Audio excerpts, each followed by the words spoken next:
Yeah, thank you very much, Chair. Chair, I just want to start my submission by dispelling a notion that if we initiate our own process, then that will be tantamount to precipitating some duplication. I think that is neither here nor there in the context of separation of powers, Chairperson, and in the context of our constitutional responsibility to oversee the work of the executive. The establishment of the Commission of Inquiry is just an executive decision, which has got nothing to do with what Parliament is expected to do in this context. Subsequently, Chair, I agree fully and I align myself 100% with a proposition that says judicial commissions are nothing but just an academic exercise, which to the larger extent does not yield any positive and constructive and tangible results. In KZN, for instance, there was a commission of inquiry that was established by the former premier, the Morane Commission, which was investigating the political killings in the province. How many people have been arrested out of that? I think they completed their report some years ago. I think it was in 2017, 2016. But to date, no one has been arrested. The KZN police establishes a political killings task team.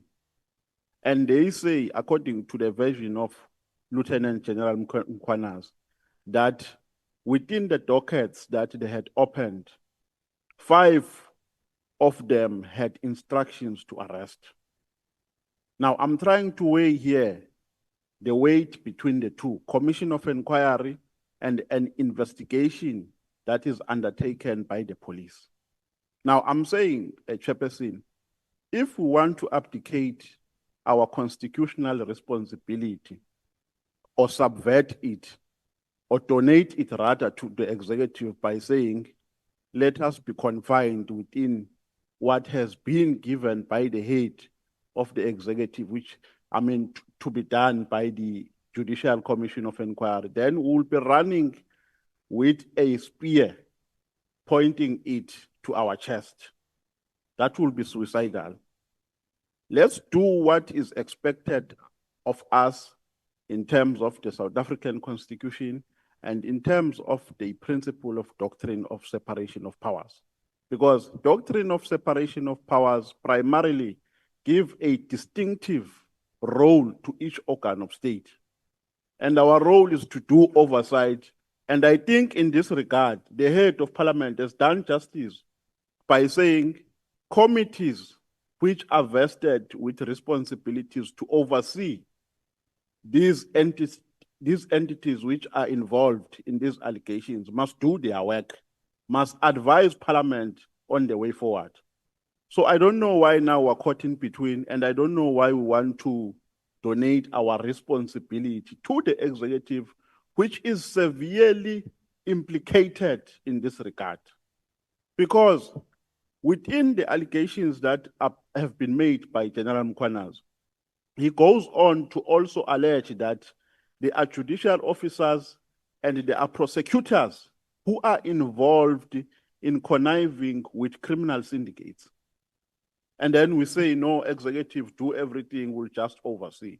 So the proposition, Chair, that I am making to this committee is that we do have a constitutional responsibility to initiate, or a constitutional right rather, to initiate our own process in this regard. In terms of Section 56 of the Constitution, which says that the National Assembly may summon any person to appear before it to give evidence on oath or affirmation or to produce documents. Section 227, the Portfolio Committee may monitor, investigate, or inquire into and make recommendations concerning any such executive organ of state. Now, there is no crisis here. The law provides direction on what must be done.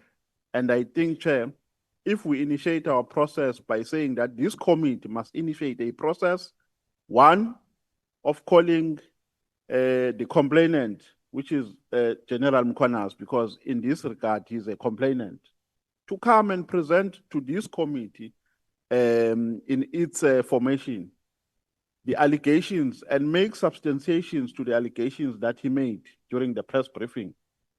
And then we will take it from there.